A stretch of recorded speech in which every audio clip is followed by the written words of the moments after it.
I'm still going to lean, guys. I'm just telling you that. I'm going to sit up for the beginning and then I'm going to lean. Okay. Great, and I'm going to start the webinar.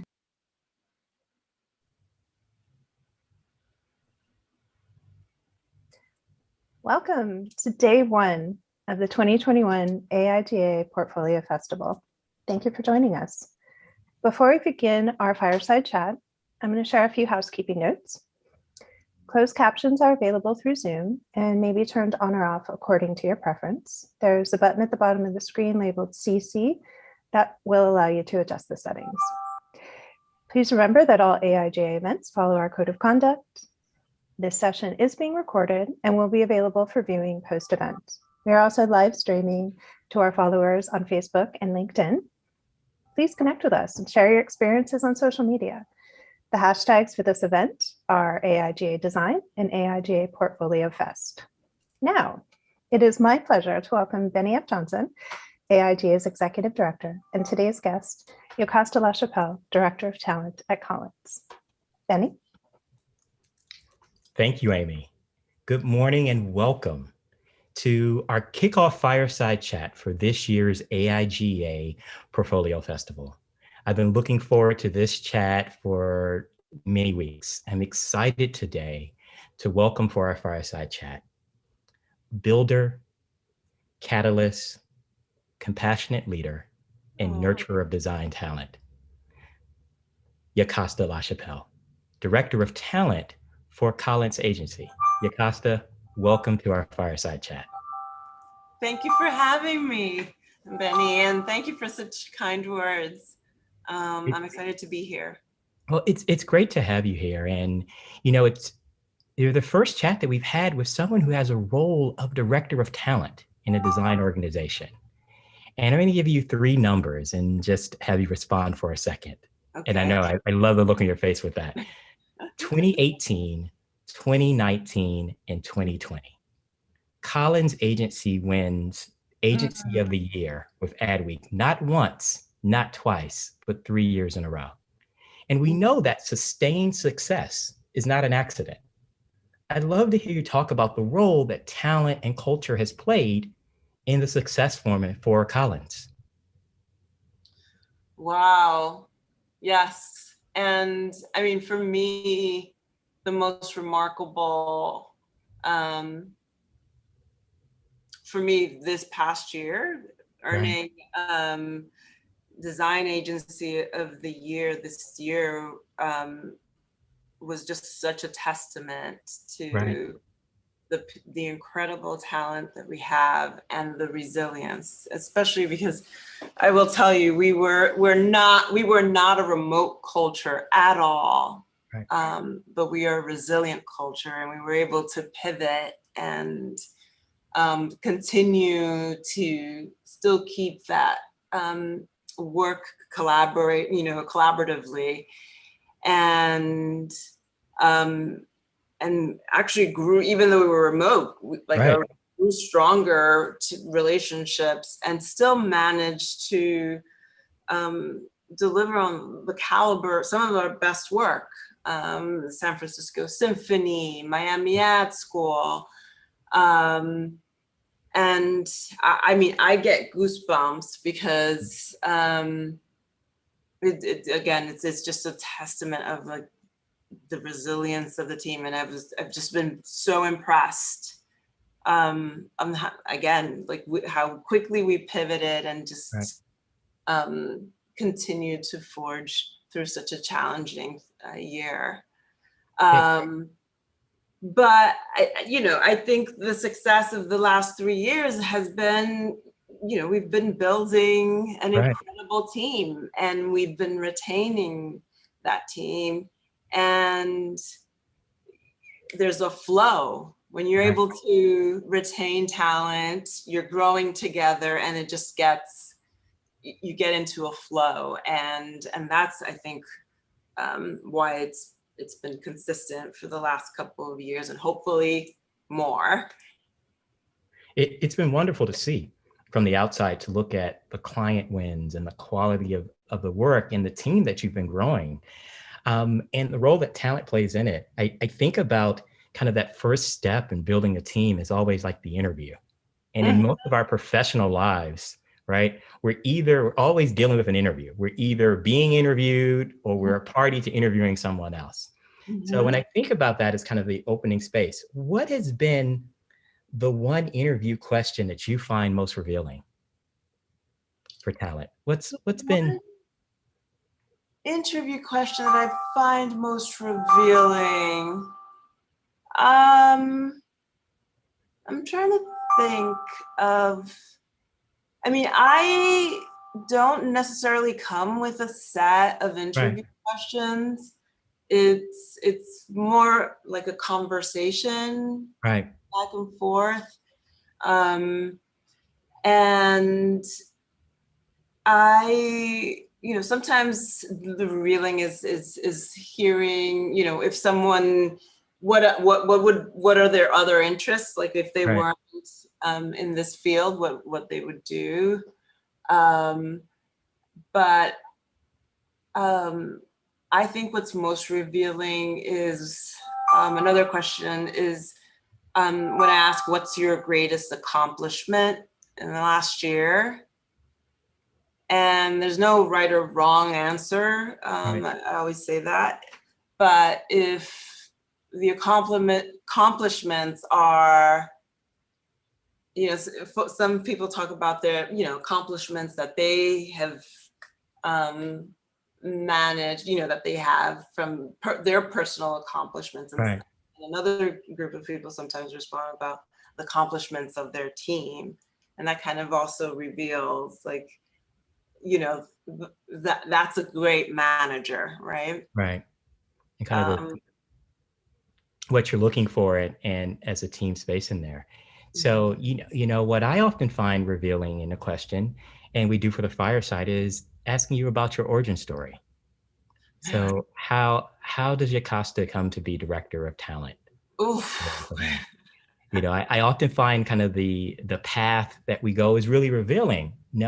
For us to look back at it, but also to share with our audience and our design community, whether they're starting out or transitioning. It's always great to hear how you get to be where you are today, and would love it to share a little bit about how Yocasta emerges in this role.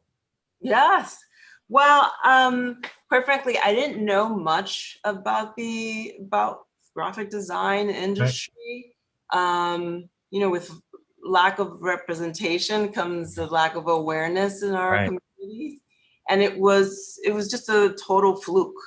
In some ways, I was a creative kid and student, and a friend who was a receptionist at a production company called me up one day and said, "You're artsy fartsy, come in for an interview." And I went in for the interview, and that's how I discovered graphics, production, advertising. And that's how I kind of stumbled upon this industry. I left that production company and then spent my formative career years at Ogilvy in production and in business development. And that's actually where I met Brian. Okay. Brian at the time was leading the brand integration group at Ogilvy. And he was, for new business, he was like our secret weapon. So I worked closely with him and his team. And I took a mommy break after Ogilvy. And when I decided to get back into the industry, I decided I wanted to move, leave big agency and work at more of a startup and kind of grow beyond, the silo of business development. And I freelanced for a bit and then reconnected with Brian almost 6.5 years ago. As he was trying, and Leland Mashmeyer, as they were starting to build up the team. And that's when I made the transition from, more of a production, project management into recruitment and talent. but that was, I think Brian knew that that was a direction of the right direction for me before I even knew it. Right. Which is amazing. And it's I'm so grateful for that shift. Like, this is definitely where I should be, the space that I want to be in and the work that I want to do.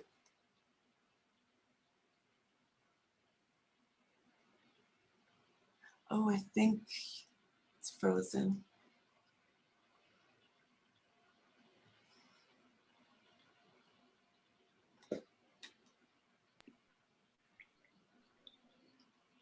Yes, Benny's screen is frozen. Yes, it looks like we had a small technical difficulty. You give us 1 second. We will get that back up and running. No worries.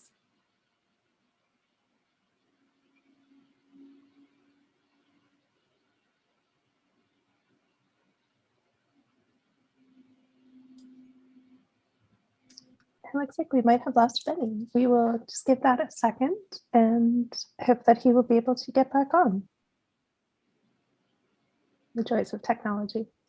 Yes, and working from home. And this does happen every once in a while. There's not much you can do about it. We all just go with the flow.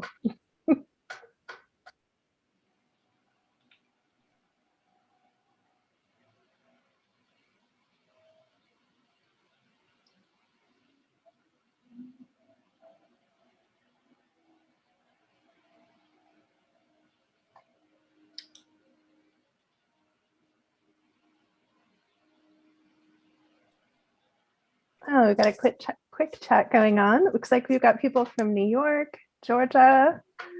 Hi from Brooklyn, New York, Milwaukee, Wisconsin, Denver, Colorado.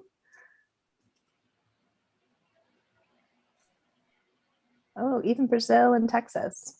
Nice. Actually, while we wait for Benny, do you want to continue on with your origin story and how you kind of ended up here? I think he actually froze right at the moment where it actually finished. Right, because I think I mentioned that I met Brian at Ogilvy, and I've been at Collins for the last 6.5 years. One of the things that I know we had a chance to talk last week was how you approach employee engagement at Collins too, because you did mention working from home. It was a lot of different shifts, but that you're a really resilient team. Mm-hmm. Can you talk a little bit more about the resilience and the employee engagement and why it's been so transformative in the last year for your team?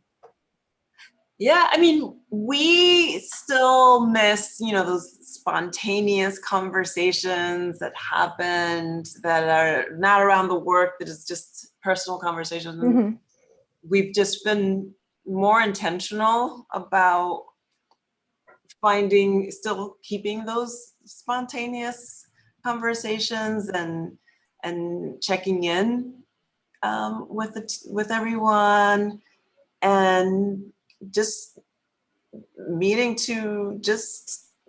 and not talking about work, right? Just no agenda, just checking in on how everyone is. And when the pandemic hit, we actually had this map where with exactly where everybody was. I think I walked all the bridges in New York and kind of did drive-bys. And just, we kept very close touch to see, what everyone, and listen to what everyone needed. And, we have, and figured out how to work, remotely and wherever was best for each person. So we have Some of our team members are in Hawaii, Lithuania, like we're Australia, we're all over the world actually right now.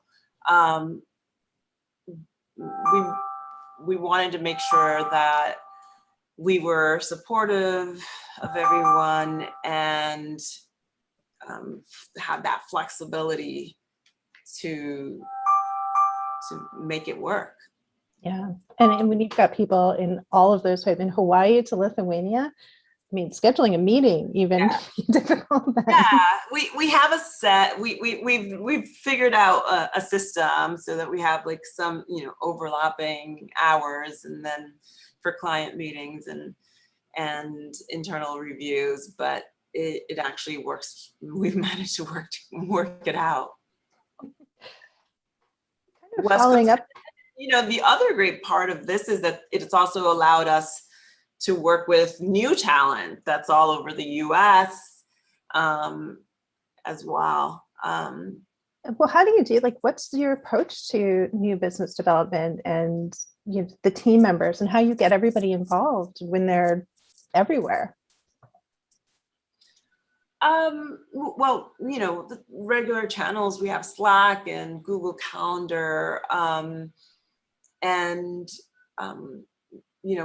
so we have all of those different and Zoom. So we have all those channels of communication, but we also kind of meet and discuss schedules and projects that everyone's working on. And again, there's a certain amount of hours that we're overlapping, and we stay within those time frames, or try our best to work within those time frames. Yeah, I mean, part of that to make that successful is really the culture, the company, it's you. So and we have Bennie back. 18 months of Zoom moments, and this is the first time we've ever dropped connection. So we have MacGyvered it back here. So I thank everybody listening today, and thank you, Amy G, and Yocasta for your grace in bringing us back. So I am back and good now. Great. Well, you actually dropped off right as I had finished answering my origin story. So this is good to know. I heard the origin story, and one of the things that I thought was really interesting, just a highlight for me, is you started off talking about an intervention that you had, kind of this moment that threw you off your intended course, in which, as a student, someone introduced you to something new. And that's really powerful when I think about the work you do now. And I think back to 2015 for you and launching Collins High School program. Yeah. Well, that's part of the inspiration, right? And this is a common theme amongst a lot of, many people of color,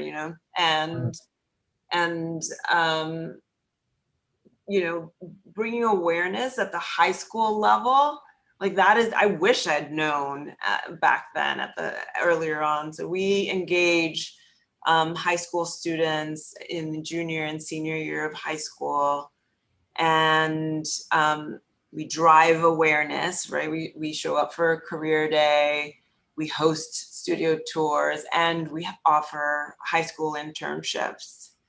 The high school internship is equal parts industry knowledge and education. So there's a mentorship component to it. And we continue to mentor. It's not a single summer program. We continue to mentor them and guide them through the summer, through college applications, and once they're in college as well, and continue to build skills during their years in college. So we hold our college internship spots for them to return. And junior and senior year of college, we're focused on preparing them for industry, portfolio development, strengthening their networks, or sharing our network with them, and career counseling, And this we've had, so this is year 6, and we've guided 10 interns along their design journey. 100% are enrolled in college. Wow. 2 graduated. One found her passion through strategy and okay. pursued a major in in policy and political administration, but is now also launched a catering business and has been accepted to culinary school. And the second graduate just graduated this past May from RISD with a major in graphic design and has joined our team as an associate designer this 3 weeks ago. You know, what I love about the work that you're doing is that success is not just a selfish action for you. It's just not tied into whether or not someone has a career at Collins, but it's really about growing, supporting. We talk about the skill sets of mentorship, of refining approaches to strategy, of thinking about how you can apply your creative skill to other spaces, whether it's entrepreneurial, culinary arts. It's really powerful in that program as you speak to two students who've transitioned through the program. One's coming to work for Collins, which is awesome. They're part of your continued company and family. But then you've also provided the skills for people to excel in life. Yes, yes, yes. I mean, ideally, you know, obviously, the mission is, you know, the goal is to get more representation within the design industry, but that is not, the goal is to support them on their path, you know, listen to what they, you know, what their ambition is, what they're hoping to become, and support the, you know, whether that's within industry or not. What I love in our, you know, conversation is you've embedded those skills of design and design thinking and strategy and an embrace of kind of creative facility, that if they have paths like we've talked about before, our paths have been divergent and come back in, you're going to see design be a part of the way they interact with the world. Exactly. Like those, what she learned as a strategy, she's applying to, you know, all of this translates to what she's doing now as well. It's a, you know, one of the things that I love when we talk is about your view of this like holistic development and helping to, as you talked about, nurturing creatives. What are some of the lessons you've taken from building and cultivating and fostering those skills within your team at Collins? You know, how have you moved from the create of the work to building to be a part of the collaboration in the team? Well, our founders, Brian Collins and Leland Mashmeyer, set the mission and the values that to support the mission, our mission, pretty early on, and I feel like we've internalized that almost to the, it almost like what we actually don't even realize that it's a way of being, like just so fluid, but you know, they are at their core, they're teachers, they're both teachers. And one of our core principles is, you know, design is not what we make, it's what we make possible for others. So there's, you know, there's a goal to kind of grow the team, so that they become what they're hoping to become, and what they want to be and who they want to be, and that starts in even their approach for hiring. I used to say, oh, we hire for potential, and we actually don't hire. We don't hire for potential. What do you hire for? As you kind of refine that, what do you hire for? Yeah. Instead of potential, what we say is that we hire for the inevitability of who you will become. And so the difference is potential, there's, it's maybe, right? Maybe, it could be. The inevitability of who you will become is a commitment. It's a it's that it's a belief that you come on board and that you have a team that will not, that will be there and not let you fail. Right. And, already sees you as, it's certain. There's a certainty. And when someone feels that certainty, you build their confidence. They feel empowered and motivated to succeed. And really what you described is the recipe for incredible employee engagement. Yes. And we've been doing a lot of industry research, both looking at our design community and in other spaces. And it's clear, like, employee engagement has benefits to those kind of basic areas of the bottom line of the organization. You're more productive, you're more profitable. It also continues the continuum of, you create a space that's more creative and more dynamic. And then moving on to something that we've cared about earlier, which is, it's a better space to retain your talent and employees. People want to work with you, for you, and together. And I think that's an important message that you've led with at Collins. Mm-hmm. Yes. If they can see their future and their growth within their company, then, that's the reason to stay. Now, what advice do you have for our listeners and our viewers and our audience of people who are looking for their next role in an agency? What advice do you have for them to, whether it's Collins or any other agency, how can they show their passion, their work, and their readiness? Mm-hmm. Well, I always say start with thinking about the type of, work you want to do, and the type of environment that you want to work in, and create a short list of those companies, and just to start and reach out and network. And I think we don't do that enough. Right. And I think typically we apply to one or two places, and if we don't hear back or rejected, kind of get deflated. And I always keep applying. Okay, right. keep because you don't need 20 acceptances. You just need one, right? Just one, right? You just need need one. one. But I spend a lot of time sourcing, and it always surprises me when I reach out to someone and they're like, oh, wow, I would love, to be a part of Collins. And, somewhere in the conversation, and this happens often, I was like, if, why didn't you apply? Wow.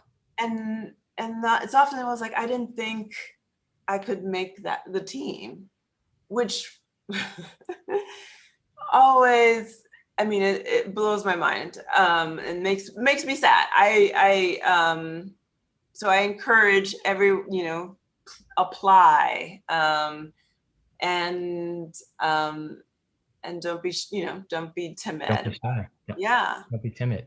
I think that's an incredible word of encouragement, right? And it's hard. It's easy to say, but it's hard to actualize. Believing in yourself, believing that you can be a part of it, and continuing to try and engage with that. And you're a living example, the agency of the year, reaching out to people and not realizing that, that there's an opportunity there. Yeah. As we think about kind of putting your best foot forward, and this is the heart of our portfolio festival. So we're going to spend the next few days talking and looking through portfolios. Mm-hmm. Are there things that you've seen in your role that are kind of definite, please do more of, and things that you think people should stop along the way?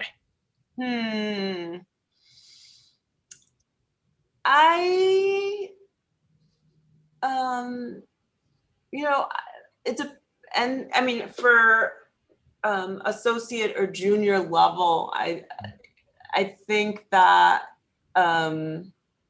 we're not expecting Right. to have full-blown, robust identity systems. I think what we're looking for, or I know what we're looking for, is craft, right? Certain level of Right. craft. And we love to see the range of work in what you're in, an exploration and a point of view about the work. That's what we're looking for.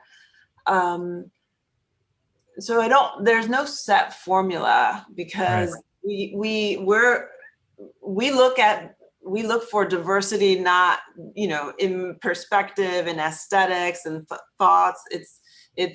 We also hire for not cultural fit, Uh-huh. but for cultural contribution, Wow. right? That's, I'd love for you to just say that again. That just like it's a powerful. Yeah, we hire for cultural contribution. So I'm not looking for a very specific style or no, it's where we work very collaboratively, and you're coming to contribute to this collaborative to create great work together. Yeah. Um, I think that you're absolutely right, and I wanted you to kind of express it again, because it's a point that we will come in and we think we know exactly what we need to share and present it, and this is an opportunity to demystify that. We think we know what the potential agency or organization on the other side is looking for, and we're bringing all of the kind of past baggage of what we think it needs to be, and this is a great example to kind of demystify what you're really looking for in the space that really speaks to us. We had a note come in that asked us expand a little bit. We talked about craft, we talked about scope. There was a question for some clarity on the point of view. on the Exactly. point of When view, you mention point of view in a portfolio or space, just a little bit more clarity as to what that means. the point of view on the work, right? A little bit, share a little bit about your process and what your beliefs are, and how, a little bit, just more about how you work and why you're so passionate, and we want to hear your point of view and your voice.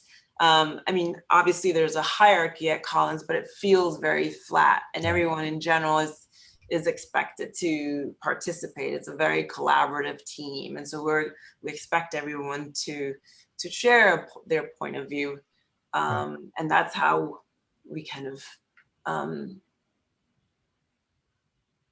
can expand on our Right. creative together, right? Well, in hearing you talk about a bit and that kind of gap between the work and the background and applying and taking that leap, I immediately think of confidence in the space. And so I'd love to hear you talk a bit about how you nurture creatives in terms of strengthening confidence. So once you're in Collins and you're part of this dynamic team, how do you, as a leader and an executive, help to nurture confidence among your team? Um, by growing them and putting them in positions where we're that are uncomfortable, right? Right, right. That are and always finding those opportunities. Um, um, with that growth, Right. getting comfortable, feeling uncomfortable Uncomfortable. is Yes. right, is how you grow and you build confidence.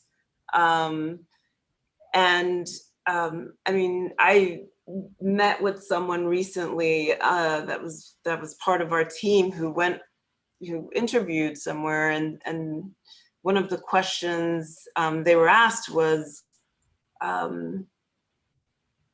what is your biggest strength? Mm-hmm. What are your greatest strengths? And this person could have listed presentation skills, craft, a long list. The answer they gave was I will figure out my biggest strength is that I can figure out anything that you task me with. Wow. And I think that right there encapsulates it. Like that's confidence right there. Right. Is that that ability, that ability to know that you can figure out Right. any challenge, that you won't freeze, that you have figured out how to work through. And that's not to say that we're feelers. I'm scared all the time. I say that all the time. I just, figure out how to get that energy into, okay, well, what is it that I don't know? What is it that is making me uncomfortable? And what is it that I need to learn very quickly? But having a space there, that dynamic learning mindset, I think is really important. And you've established a space where design, agency world, the work we do, it's not a spectator sport, right? You create a space in which it's safe to be in and feel that uncomfortableness. And I think as you've talked about it, when you look at the engagement of your employees, they're responding to being a part of it. But it's wonderful to be able to share that with our larger design community as people are having those same feelings, right? Or they're uncomfortable with the space in there, knowing that this is a part of the process of creating success. Yes.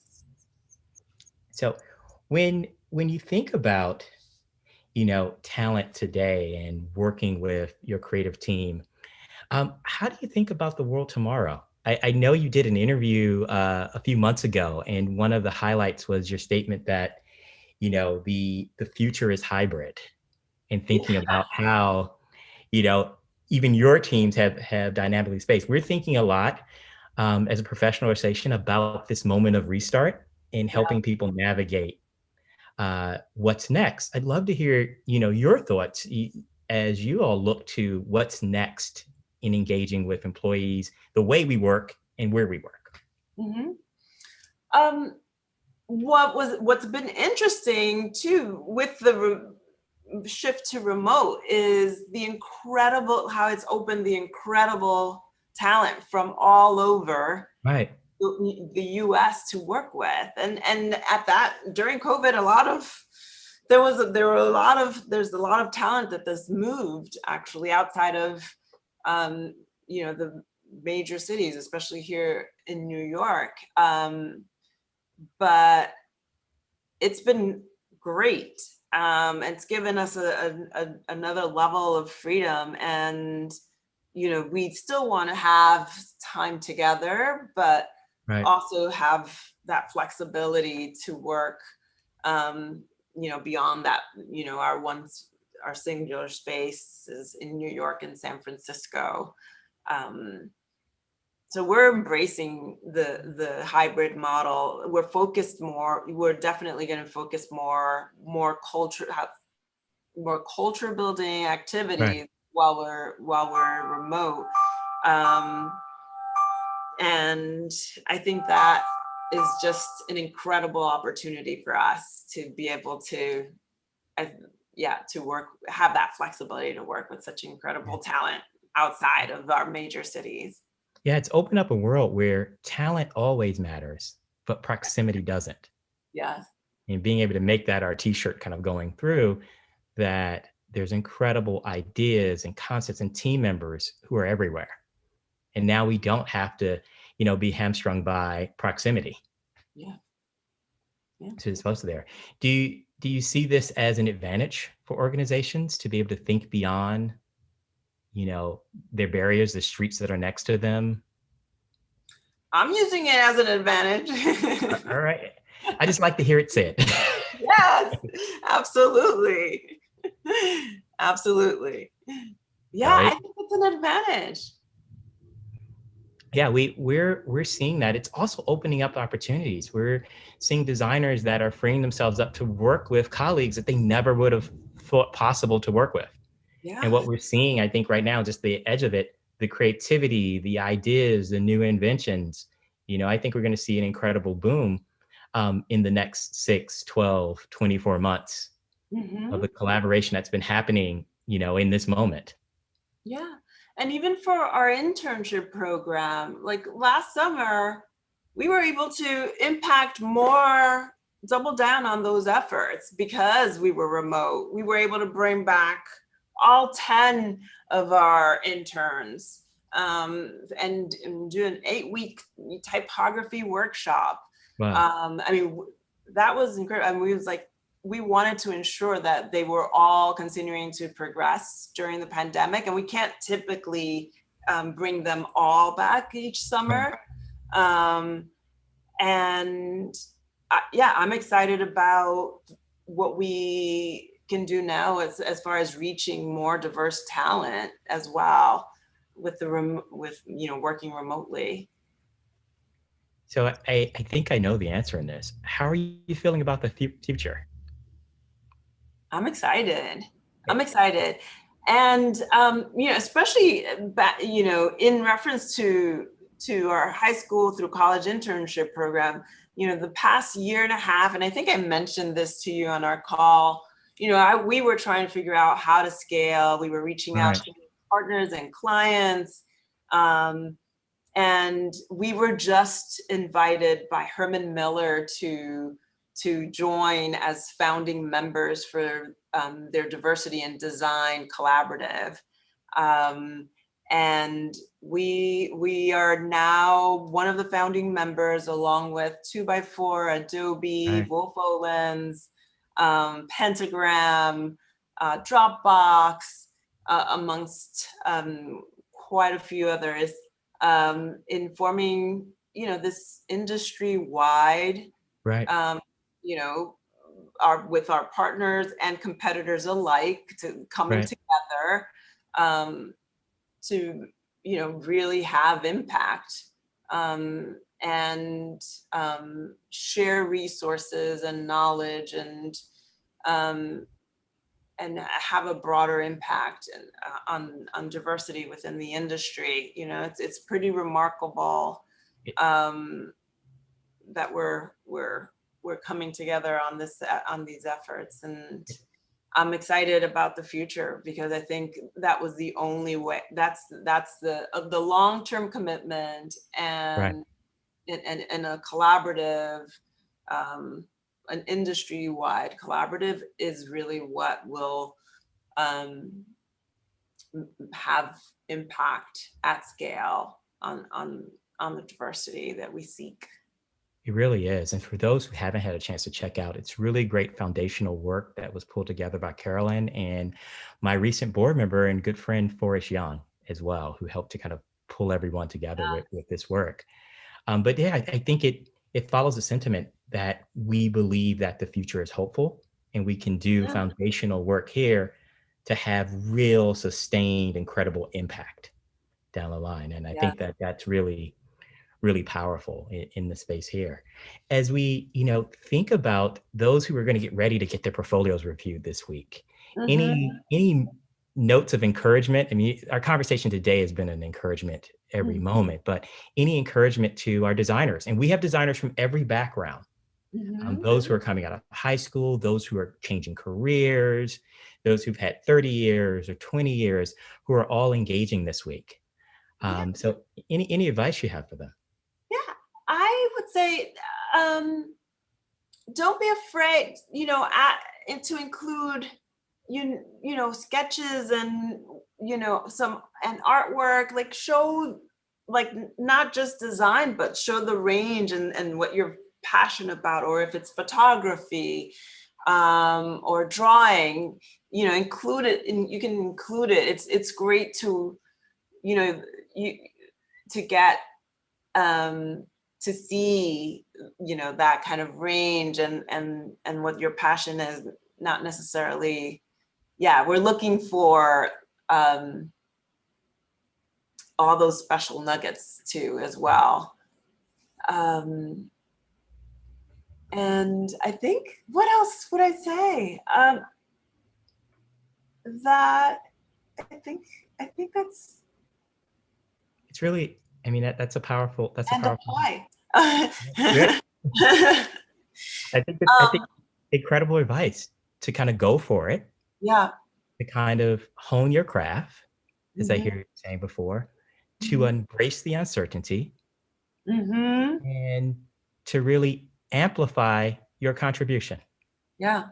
And And have a point of view, a clear yes, on your work. point of view. So as I look at the time in there, it's amazing how quickly our conversation goes by. Is there anything you'd like to leave our audience with today? Yocasta, always open for you to have the last word. Oh, wow. No, this has been an incredible conversation. Thank you so much for inviting me. Well, thank you, and for your leadership and presence, and for those listening. Yocasta and I've had conversations about, the passion in building the program for mentorship and thinking about how we grow as a profession. And so I wanted to make sure that we could have this conversation and share it with you all. So thank you once again. As I said at the beginning, as you all have seen, Yocasta is a compassionate leader, a catalyst, a person who now I will say is an investor in people and creatives. So thank you all for joining us today for our fireside chat. Thank you, Yocasta. Thank you, Collins, for the work that you do. And thank you all. Thank you. I'm coming to visit, Bennie. Please come here.